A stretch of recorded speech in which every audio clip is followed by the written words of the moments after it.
September the 18th is Rosh Hashanah, the Jewish New Year. So I thought this year I would just tell you a little story that talks about Rosh Hashanah and the blowing of the ram's horn, which is called the Shofar. This story is by Asheron Baltazar, a Hasidic man, and can be found on the Chabad website. It's available for telling, and it's told in synagogues around the world during this season. Shloyme came home for Shofar.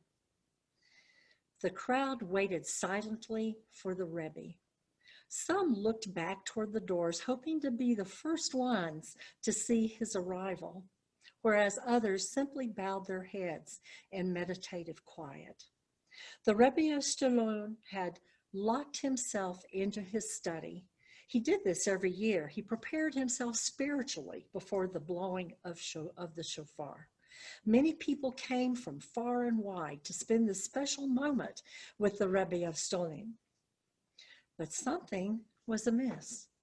15 minutes passed, 30 minutes passed, and the Rebbe did not appear. By the time an hour had passed, the mood in the synagogue was one of extreme worry. But suddenly, the Rebbe's attendant, called the Gabbai, was seen pushing himself through the shoulders of the worshipers. Some flattened themselves against their neighbors to help him get to the front. He rushed over to two of the esteemed Hasidim and spoke hurriedly into their ears. They looked apprehensively at each other, but wordlessly, they got up and followed the Gabbai out of the synagogue. It's like this was a sign when the doors shut behind them for furious whispers to erupt throughout the hall. Perhaps there is an awful decree hanging over us, and the Rebbe is pleading with God to overturn it. Oh, maybe the Rebbe is ill. No. I think maybe that some tragedies happened in the homes of these two. Well, no one knew for sure what had happened, but there were many speculations. Somewhat later, the Gabbai reappeared, motioning to everybody that the Rebbe was about to start the preparations for blowing the shofar. A minute later, the Rebbe of Shloyme marched in. His face was bathed in a heavenly glow, and he was just appearing to be in spiritual realms. But he was not alone. There was a young man with him, a young man that was dressed curiously in the outfit of a Gentile, not like a Jew on Rosh Hashanah. A wide-brimmed straw hat hid the stranger's face, and his eyes, moistened with tears, were downcast. The Rebbe marched arm in arm with him through the synagogue up to the front and handed him a prayer book, and then began busying himself with preparations to blow the shofar. Shloyme, Shloyme, Shloyme. Someone had recognized the young man, and his name rippled throughout the synagogue. And some had hearts warmed by the vision of him returning. But how had this happened? No one knew. Shloyme just sat through the service with his head stuck in the prayer book. No one knew until the end of the service what had happened. In his youth, Shloyme had been ambitious. He had longed to pave his own path in the study of Torah. But then the unthinkable happened. The winds of assimilation blew from the west, tugging him in a different direction. Within 3 months, he had changed his appearance, cut off his payalty, and dressed like a Gentile. He was now working in the carpenter shop in the edge of the village. The Rebbe of Shloyme had sat in his study, pondering, thinking. Finally, he called the two esteemed Hasidim to him and said, I cannot continue without Shloyme among us. Go and find him. Don't come back until you have him. Tell him I am waiting and I will not blow the shofar without him. The two Hasidim went to the carpenter shop.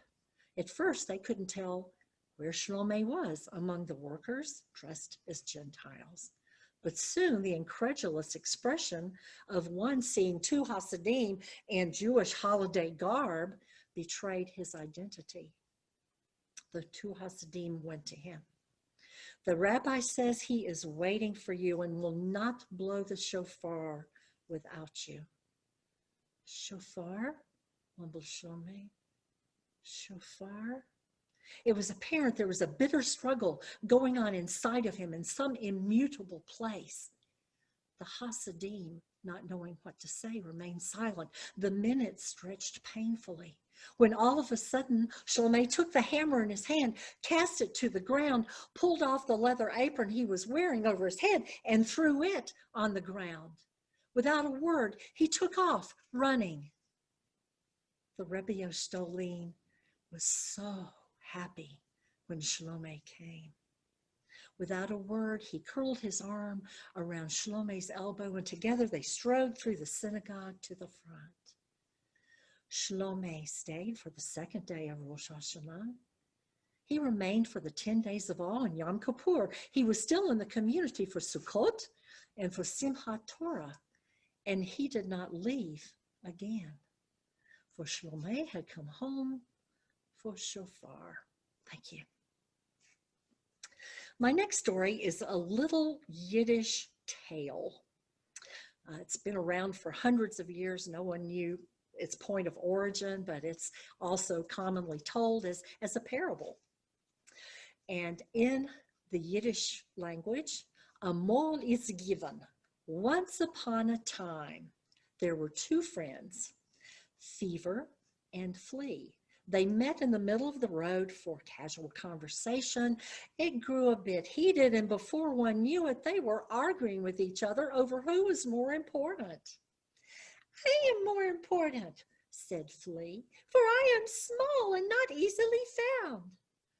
Oh, said Fever, but I am invisible, so that makes me more important. Oh, no, said Flea. I can jump 30 feet at a time. That makes me more important, and I have a better life than you. What? said Fever. I am also invisible and cannot be seen, and I am more important than you. Oh, no, I have a better life than you, cried the Flea. Well, the Fever became enraged and red and said, oh, no, I have a better life than you. And then he calmed down a bit and he said to Flea, there's no point in us arguing. Let's have an experiment.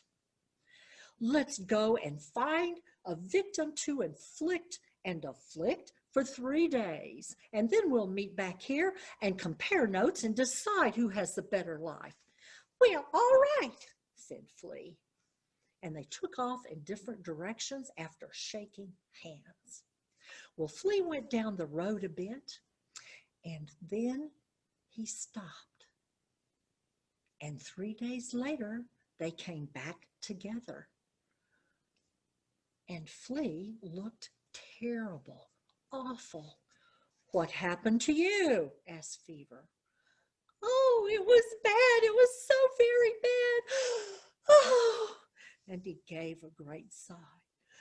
When I left you 3 days ago, I went down the road. I went to a fine palace. It was a beautiful palace. And I hopped and jumped up the stairs to the bedchambers. And I found a bed that was very soft and wide, and it just suited me perfectly. It must have belonged to an important official, a very demanding official, because it was such a wonderful bed. Why, I could describe it better, but I'm a Flea. I'm not a poet.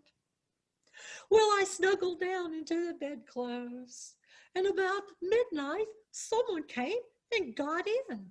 Oh, there was a horrible smell of brandy, and I tried to ignore it, but this man, he tossed and he turned and he turned and he tossed, and he grunted and he broke wind, and oh, he was altogether a disgusting fellow. So I thought to myself, I'm a Flea. And I went at him hammer and tongs. I'll give you something to toss and turn about. Well, he did. He flopped about and thrashed so wildly that I just had to laugh. And then he let out this tremendous roar, and all of the house came running. "It's a flea!" screamed this stupid woman, and they all took after me. They hunted me high and low and this way and that. Why, I barely escaped with my life. And for the last 3 days I've been wandering, hungry and restless. "Oh my," said Fever, "you have had a hard time." "Well, what happened to you?" asked the Flea. "Well," said Fever, "after we parted, a peasant came by, and I jumped right into him. Feeling my presence, he went directly home and said to his wife, 'Woman, I've got a fever. Prepare my bed.' And he got into his bed. Well, I began to do my business then. And his wife, she brought him a great bowl of hot steaming soup and black bread, and well, I fed nicely on that too. And then to keep us warm, she piled up coats and pelts over the top of us. Oh, it was so toasty. Whenever I got bored, I would just take a little stroll around in him. And his wife kept bringing good things and putting into his mouth, and well, I got my share. It was so tasty. Well, if I hadn't taken pity on him and remembered our agreement to meet, I would still be there. It was so good. "Well," he said, "who do you think now has the better life?"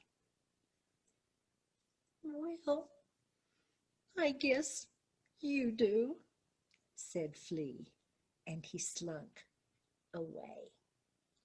Thank you.